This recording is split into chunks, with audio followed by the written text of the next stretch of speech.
Hello you beautiful people out there, what is going on? This is your friend Britik coming at you fast with some more Paragon gameplay, and today we are going to be talking about Core, we're going to be talking about our predecessor, and we're going to be talking about Ethereal. And this is basically just going to be kind of like a summary video of what's going on with each one, and then kind of what's at least my viewpoint on the matter. But I just wanted to bring back this Fang Mao gameplay real quick. Like, this intro was wild, dude. I was freaking out. This is back when I was still a subpar player.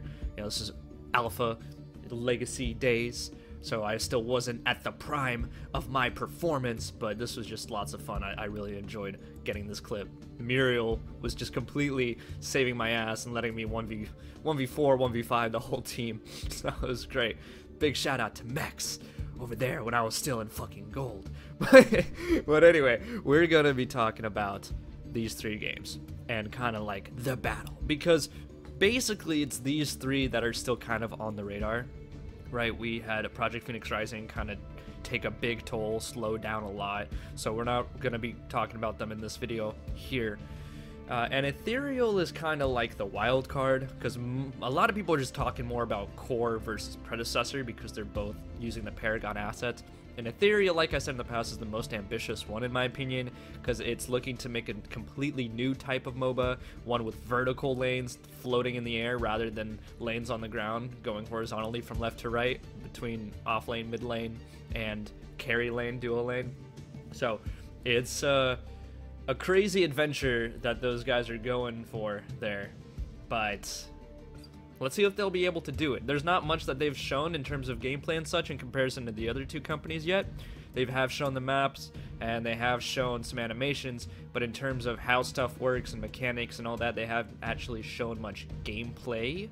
And so we just got to wait and see on that, how that's gonna end up. But they are planning to release a closed alpha around springtime, just like the other two companies are, just like MetaBuff and Sergeant Smokey and Almeida Studios are.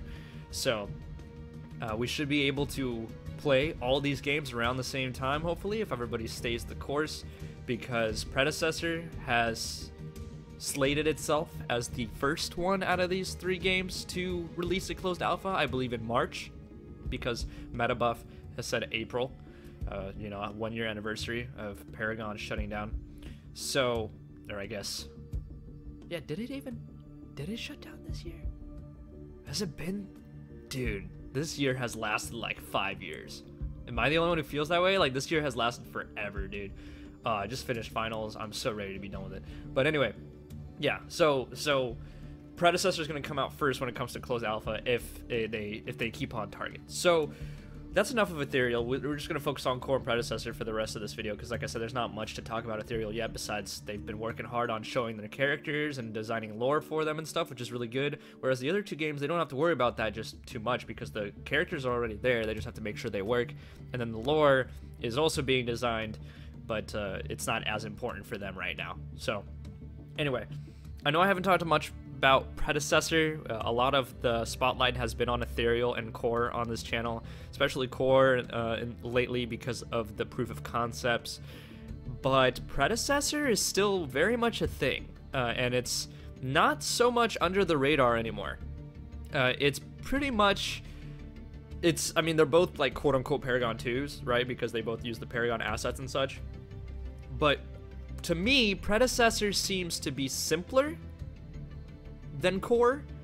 It seems to, you know, have a very simplified HUD, at least, a simplified art style, not art style, but simplified look to it. I don't know too much about the mechanics or how much has been confirmed or not confirmed yet, because, you know, Sergeant Smokey has ideas for what he wants out of the game, and he's listening to the community as much as MetaBuff is listening to their community and such. But MetaBuff has a better idea of what's going to be set in stone. Like, we know Harvesters are going to come back. We know Ore Prime's going to be a thing. We know that something kind of like Raptors is coming back. But they're going to have those different buffs, and they're going to be randomized like we went over in the proof of concept. We know that they have a specific item system in mind, right? So like they've been more concrete about things, whereas I feel like Almeida Studios have been doing their live streams and such, but they haven't been too like confirmy, you know what I mean? Like, you know what I mean. So anyway, right now it seems that Core is, I wouldn't even say the more complete game. I'd say they kind of just have their outline done, or at least out there. Another thing is that Omeda Studios are really kind of keeping their hand close to their chest here. And they've not been too antsy about things. I talked to Sergeant Smokey and I was like, hey, you know, MetaBuff has shown their proof of concept. They've shown all these videos showing their projects and stuff. Are you going to come out with something like this for your game predecessor? And he's like, probably not, unless it's something really important that people really want to see. Because he believes that the game's always changing and evolving as it's being developed. So by the time it actually is released, it might be something completely different, which I agree with him on that. So honestly, both strategies work. The way that Core did it with their proof of concept builds hype and definitely gets their game noticed. It's kind of like a method of advertising, essentially. But at the same time, it also leaves a lot of room for scrutiny. Whereas predecessor, they're kind of keeping their cards closer to their chest, but they're still getting feedback and criticism on everything that they are revealing, so it's not like they're not listening to the community at all. The way I look at it is that MetaBuff just kind of threw all the cards out on the table, and they're like, all right, everyone, look, let us know what you think.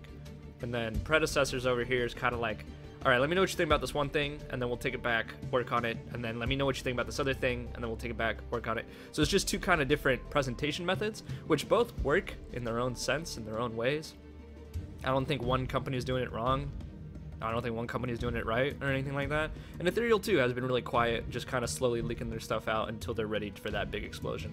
I feel like MetaBuff was kind of just ready for that. And a lot of the stuff that MetaBuff showed in their proof of concept was not even proof of concept. It was just presentation of concept. So it was kind of just like an idea still. And people were able to comment and they can take it back and work on it and show something else. So there's still plenty of time before spring, right? There's still 3-4 months, 5 months, depending on if it's delayed or whatever. So there's still plenty of time, and this is all just speculation again. I really want to play at least one of these games, man. People keep asking me, like, which one am I going to play? Like, which one am I going to stick with? And honestly, it's a very simple answer. I'm going to try all of them, and then whichever one I like the most. It's really that simple, is the one I'm going to stick with. But, yeah, that's pretty much it, really.